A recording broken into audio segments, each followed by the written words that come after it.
Welcome to national rankers. मैं हूं आभा गुप्ता सेरीवाल और हम पढ़ रहे हैं क्लास 12th का अकाउंट। क्लास 12th के अकाउंट में अब हम जो नया चैप्टर स्टार्ट करने जा रहे हैं वो है कंपनी के वित्तीय विवरण। कंपनी के वित्तीय विवरण क्या होते हैं ये हम इस चैप्टर में पढ़ेंगे। किसी भी व्यवसाय की या कंपनी की जब हम वित्तीय स्थिति की जानकारी जानना चाहते हैं तो उसके लिए वित्तीय विवरण बनाना ज़रूरी होता है। वित्तीय विवरण जिसमें कंपनी की बैलेंस शीट और प्रॉफिट एंड लॉस अकाउंट बनाया जाता है। Profit and loss account net profit या नेट लॉस को जानने के लिए बनाया जाता है और बैलेंस शीट या स्थिति विवरण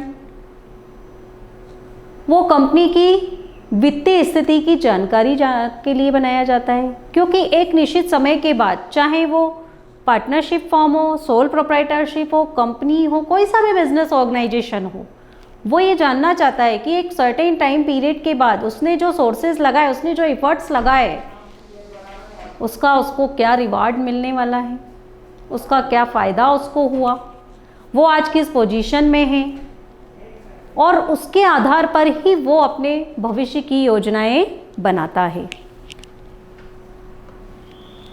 तो वित्तीय विवरण लेखांकन सूचनाओं के स्रोत होते हैं जो किसी संगठन की लाभप्रदता और वित्तीय स्थिति के संबंध में निष्कर्ष निकालने में सहायक होते हैं।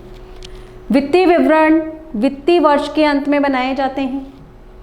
कंपनी अधिनियम 2013 की धारा 129 के अनुसार कंपनी के वित्तीय विवरणों के निर्माण और प्रस्तुतिकरण के संदर्भ में है। मतलब धारा 129 में कंपनी के स्थिति विवरण किस तरीके से बनाए जाते हैं उससे संबंधित समस्त नियमें और शर्तें उसमें दी गई हैं। कंपनी के जो वित्तीय विवरण हैं वो एक निश्चित फॉर्मेट में बनते हैं। कंपनी अधिनियम में जो वर्टिकल फॉर्म दिया गया है उसी के आधार पर हमें वित्तीय वर्ष के अंत में बनाना होते हैं। वित्तीय विवरण का अर्थ एवं परिभाषा।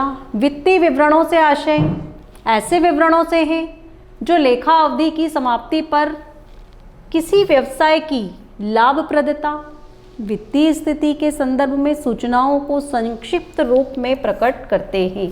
तब जब किसी कंपनी की लाभप्रदता को हम जानना चाहते हैं तो उसके वित्तीय विवरण तैयार करते हैं जो उसके संबंध में महत्वपूर्ण सूचनाएं हमको देते हैं। कंपनी अधिनियम के अंतर्गत एक कंपनी को प्रतिवर्ष अपने वित्तीय विवरण बनाना ज़रूरी है। एंथोनी के अनुसार वित्तीय विवरण वास्तव में वर्ष में प्रस्तुत किए जाने वाले अंतिम प्रतिवेदनों का प्रतिनिधित्व करते हैं जो कि एक व्यावसायिक उपक्रम के जीवन खंड को प्रतिबिंबित करते हैं।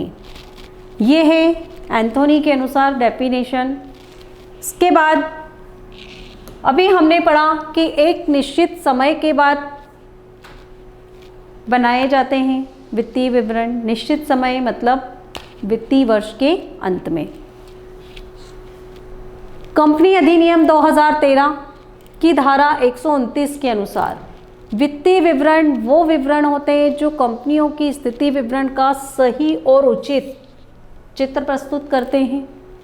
धारा 133 के अंतर्गत लेखांकन प्रमाण का पालन करते हैं और अधिनियम की अनुसूची 3 में निर्दिष्ट प्रारूप में होते हैं। मतलब अधिनियम के द्वारा जो भी प्रावधान दिए गए हैं उन समस्त प्रावधानों का वो पालन करते हों। वित्तीय विवरण तैयार करना लेखांकन का अंतिम चरण है। मतलब ये लास्ट में सबसे बनाए जाते हैं और फर्म की वित्तीय पोजीशन की जानकारी के लिए बनाए जाते हैं, जिसके अंतर्गत सबसे पहले बनाया जाता है स्टेटमेंट ऑफ फाइनेंशियल पोजीशन या बैलेंस शीट और लाभ हानि का विवरण या आय विवरण। ये दो चीज़ें हमको इसके अंतर्गत पढ़ना है कंपनी के वित्तीय विवरणों के अध्ययन के लिए। तो वित्तीय विवरण जो एक निश्चित वर्ष की समाप्ति पर बनाए जाते हैं और कंपनी की अर्जन क्षमता की जानकारी के लिए बनाए जाते हैं, वित्तीय स्थिति की जानकारी के लिए बनाए जाते हैं, लाभप्रदता को चेक करने के लिए बनाए जाते हैं। तो वित्तीय वर्ष क्या होता है?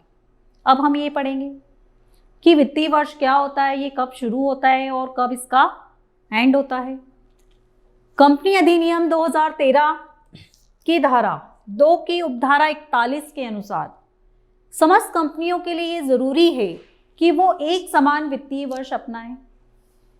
एक समान वित्तीय वर्ष अपनाएं जो कि 1 अप्रैल से शुरू होगा और अगले साल 31 मार्च को खत्म होगा।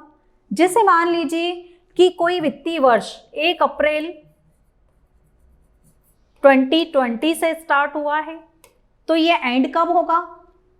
अगले साल 31 मार्च 2021 को। मतलब इसकी जो अवधि होती है वो पूरी 1 वर्ष की होती है और 1 अप्रैल से शुरू होकर ये 31 मार्च की अवधि तक रहता है।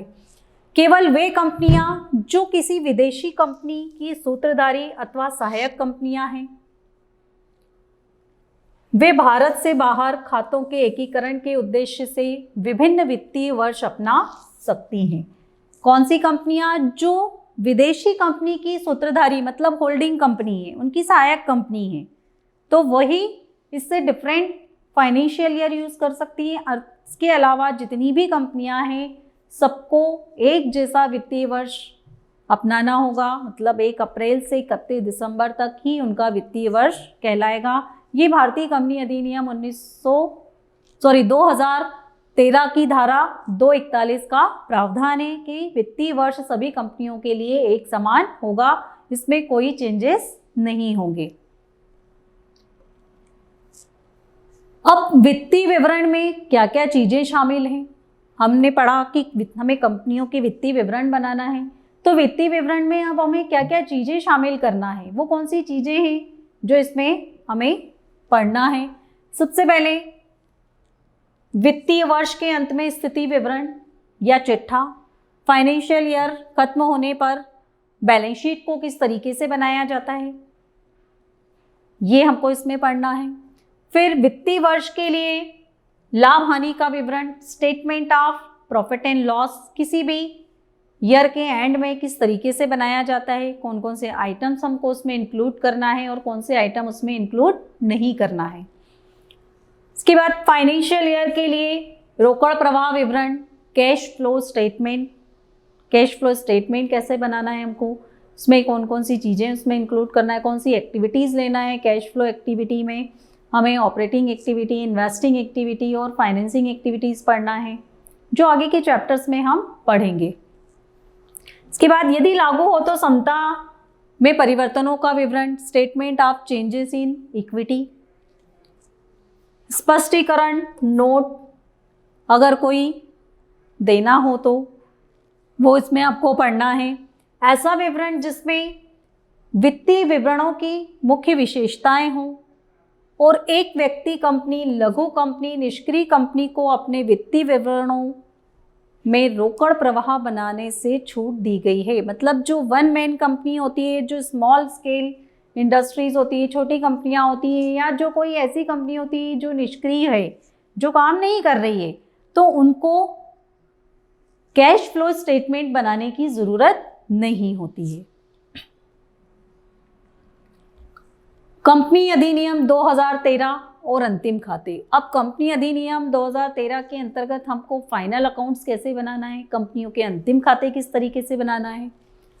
लेखांकन की दृष्टि से कंपनी अधिनियम 2013 की अनुसूची 3 के अनुसार हमें इस अधिनियम की सीमा में आने वाली सभी कंपनियां, कौन सी कंपनियां, जिन भी कंपनियों ने कंपनी 2013 में अपना रजिस्ट्रेशन करवाया है और इस परिधि में जितनी भी कंपनियां आती हैं, उनको अपने वित्तीय विवरण इसके अकॉर्डिंग तैयार करना होंगे। मतलब इस अधिनियम में जो प्रावधान दिए गए हैं, उस अधिनियम में जो बैलेंस शीट का फॉर्मेट दिया गया है, उसी फॉर्मेट के हिसाब से इनको अपनी बैलेंस शीट बनाना ज़रूरी है।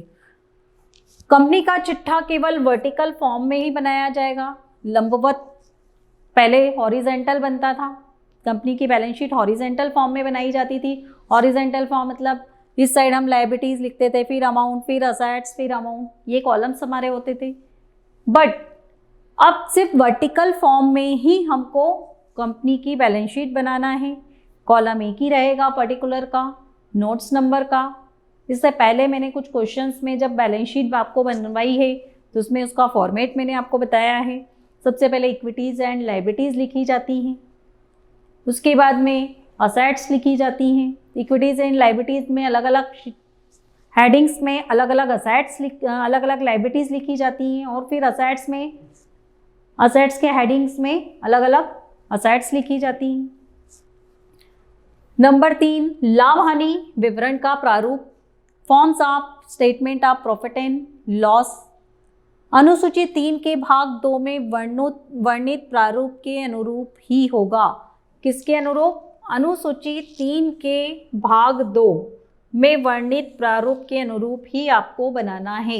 जो हॉरिजेंटल फॉर्म में particular profit and loss account बनाया जाता था वो हमें कंपनी के उसमें फॉलो नहीं करना है। कंपनी का जो एक निश्चित फॉर्मेट है प्रॉफिट एंड लॉस अकाउंट का, जो रेवेन्यू फ्रॉम ऑपरेशन से स्टार्ट होगा, आपको वही से स्टार्ट इसको करना है। तो कंपनी अनुसूची के अंतर्गत के भाग 3 में जो कंपनी की बैलेंस शीट और प्रॉफिट एंड लॉस अकाउंट का फॉर्मेट दिया है उसी के अनुसार हमको कंपनी की बैलेंस शीट तैयार करना है और उसी के अनुसार हमको प्रॉफिट एंड लॉस अकाउंट भी बनाना है। तो उसका जो वर्टिकल फॉर्म है वो हम आगे डिस्कस करेंगे। सबसे पहले हम ये देखते हैं कि वित्तीय विवरण बनाने के क्या उद्देश्य हैं। वित्तीय विवरण बनाने का सबसे पहला उद्देश्य है संस्था की अर्जन क्षमता की जानकारी होना, कि संस्था की लाभ कमाने की क्या कैपेसिटी है, संसाधनों का समुचित उपयोग करना। थर्ड है सूचना का स्रोत, रोकड़ प्रवाह के बारे में जानकारी देना, तुलनात्मक अध्ययन में सहायक होना और प्रबंधकों की कार्यक्षमता के बारे में सूचना देना। तो ये है मुख्य उद्देश्य जो हमें वित्तीय विवरणों को बनाने के लिए लगते हैं। मतलब इन उद्देश्यों को लेकर वित्तीय विवरण बनाए जाते हैं। अब हम इनका डिटेल पढ़ेंगे।